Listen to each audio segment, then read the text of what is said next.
Here we are again, another stitch of the week, and it's Hayley from Craft Yourself Silly. We're going to have a quick look at a woven stitch. Now this is a great alternative to a satin stitch to cover a reasonable sized area of a project. It gives you a nice texture, and it's also a lot more stable than a satin stitch. So I'm going to show you a couple of examples. First, we've got some in here. And this is our woven work Stitch-onary. We're just having a look at different ways you can play about, and there's squares in there for you just to have a little bit of a play about with, really. Try different numbers of threads, try different ways of weaving it, try working diagonally, try working out from the corner.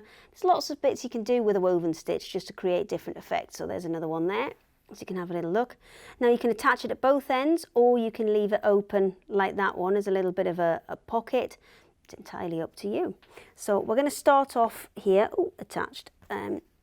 What I've done is I've put just 4 kind of threads going top to bottom, and that's going to act as my warp, and then I'm going to weave in and out of it. So I'm going to come in at the side here, more or less underneath that thread, because I don't want it to necessarily show through.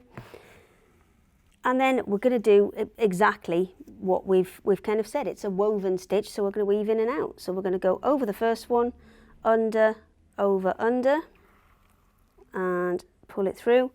When we get to the end, let me just push that down a little bit. Now, just keep an eye on your tension with this as well, because if you pull it too tight, it's going to pinch in like an hourglass. So keep it nice and even tension. And then I'm just going to go with the other hand, so it's easier. In and out.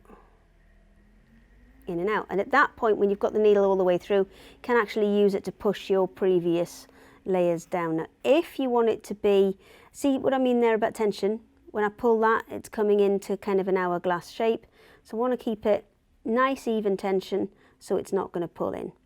Now, if I want it to be left open as a pocket, I would just weave in and out, and I wouldn't bother about securing it. If I don't want it to be open at the end and I want it to be a secured stitch, then I need to come down and up again each time I come to an end. So I'm going to come down, just literally a kind of a strand of cotton over. Let's come back up just there, and then start again. So my previous one was under, my next one is over, and once I've got that needle in, I'm going to use it to just push all those other bits down and keep building it up. So I don't want this to be a floating one, so again I'm going to take it down here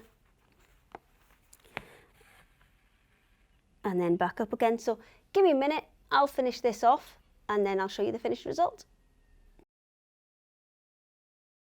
Thank you to Callum and Shauna for my lovely SpongeBob style graphic there.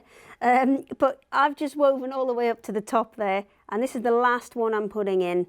So that comes all the way across, and then I would pop it back down to the back of the fabric there, and that will that'll finish off your woven stitch. Now I've done that quite densely, so you can't really see the blue warp threads that I had in there. You can space it out a little bit more.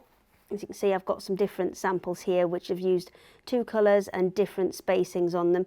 You can go in different directions, you can go from the corner, you can go more of a cross-hatched, you can make it wider, narrower.